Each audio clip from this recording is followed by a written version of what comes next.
Welcome back to Sujan Fun Kitchen. Today we are making a traditional South Indian immunity booster karvapule koyambu. Usually people pick curry leaves out of their food, but this rich tangy gravy makes them the star of the dish.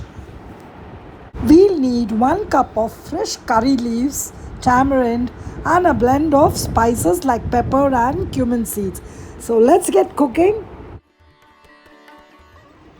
So let's start the process of Karopla Korambu. Let's first start by roasting the ingredients, roasting the spices.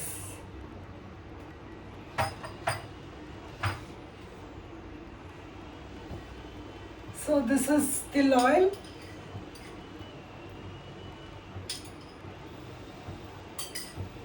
Simmer the flame and then add the pepper, 1.5 teaspoons of pepper, and then this is red chilies, 7 or 8 red chilies, add them, and then add the cumin seeds or jeera.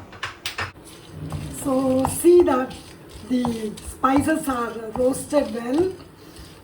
There is a beautiful aroma filled in this kitchen.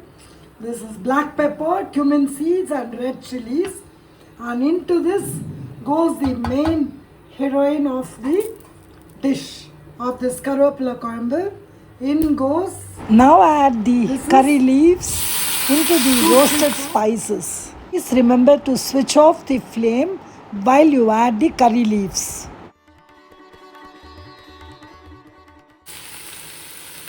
A small lemon size tamarind.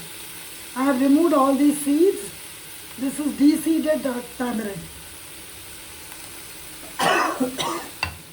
Toss everything together well.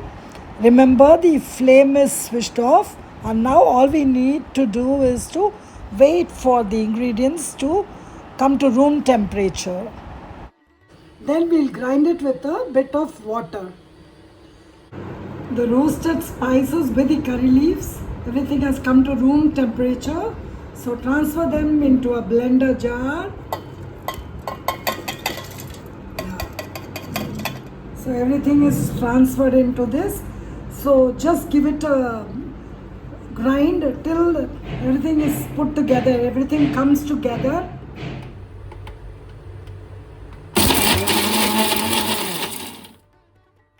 We have ground the spices without water to this texture. Add 1.5 cups of water now to the ground spices, and now blend it again with the water. So this is the ground mix for the Karopla Koyambu. Wow, it smells great. So now we proceed to the tempering of the Karopla Koyambu, and today I am using a kal chatti. Can you see? So I'll be using this soapstone or kal chatti.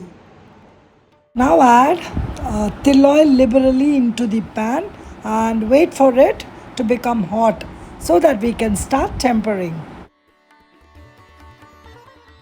Add the mustard seeds into the hot oil. Just see the crackling of the mustard seeds. Wow. Let's now add a teaspoon of urad dal. Remember, we haven't added asafoetida as yet.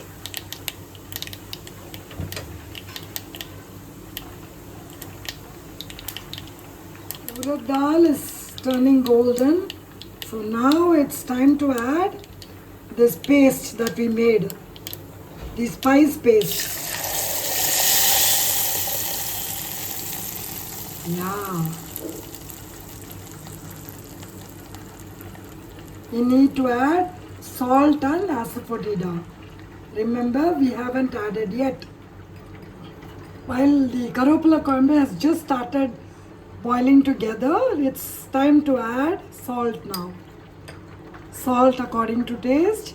Since I'm using asafoetida powder in a powder form, we can wait till the whole thing gets cooked. so that the flavor does not evaporate. We'll add asafoetida finally. Can you see the Karopula Koyambu bubbling away? Yeah. We just need to wait for the oil to separate. We can add jaggery if we wish to, but I am not adding jaggery today. Karopula Koyambu is cooking. Let me give you two important tips. That is, cook the Karopula Koyambu over a slow flame so that the flavors are intact in the Koyambu. And one more tip is, wait for the oil to separate so that you can keep this Karopula Koyambu for 2 to 3 days at least without refrigerator. If you keep it in the fridge, maybe a week or so. So remember, slow cooking and wait for the oil to separate from the Karopula Koyambu. So can you see the Koyambu bubbling away? It looks furious, but it's so good for our skin and hair.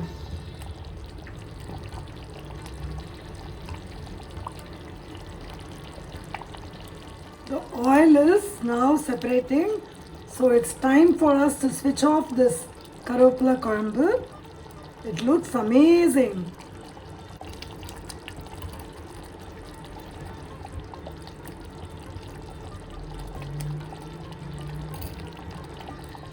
This is Sujata signing off from Sujan Fun Kitchen. Meanwhile, if you like my video, do give me a thumbs up and don't forget to share it with your friends and family. And as always, have fun cooking. Thanks for watching my video.